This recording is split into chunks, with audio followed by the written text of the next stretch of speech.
are now going to walk through two examples where we are going to find a linearization. We want to find the linearization L of x of the function at the point x is equal to a.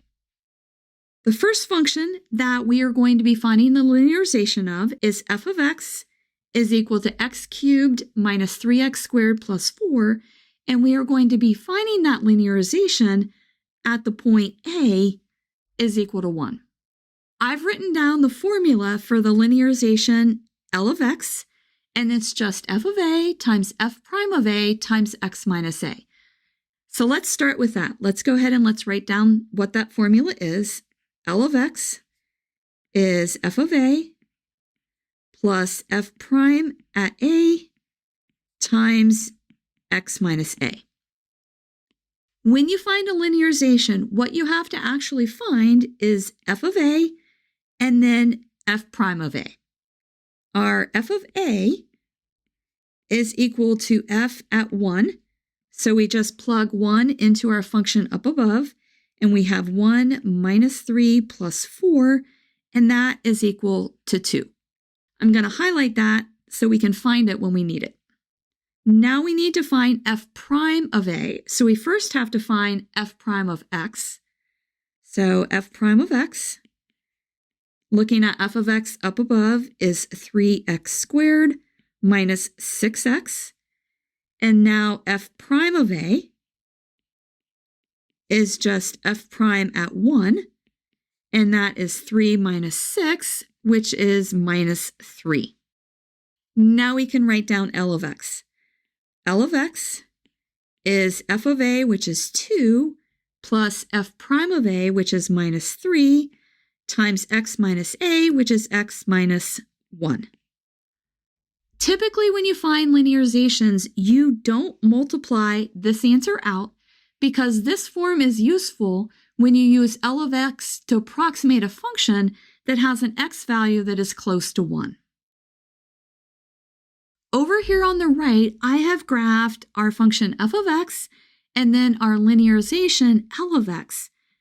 And notice that these two functions are almost identical at the point a is equal to 1. And that's how L of x can be used to approximate f of x. Let's now look at our second example. The function that we're going to be finding the linearization of is f of x is equal to sine x, and we're going to be finding the linearization at the point a is pi over 6. Just like we did with the first example, let's start by writing down our formula. L of x is equal to f of a plus f prime at a times x minus a. Now let's go ahead and substitute in that a is equal to pi over 6. This gives us L of x is equal to f at pi over 6 plus f prime at pi over 6 times x minus pi over 6. F at pi over 6 is just sine of pi over 6, and that is equal to 1/2. And we'll highlight that so we can find it in a minute. Now we need to find f prime at pi over 6, so we first have to find f prime. The derivative of sine is cosine, so f prime is cosine x. Now we can find f prime at pi over 6.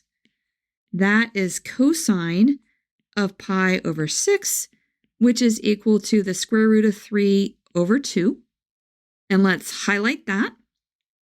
Now we can write down L of x. L of x is f at pi over 6, which is 1/2, plus the derivative at pi over 6, which is root 3 over 2, times x minus a, which is just x minus pi over 6. And that's our linearization.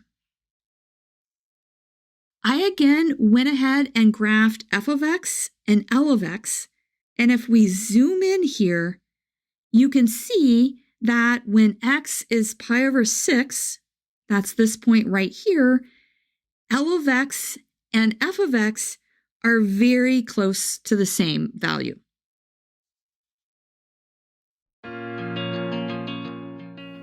If this video has been helpful to you, please consider subscribing to my channel. Keep believing in yourself and have a great rest of your day.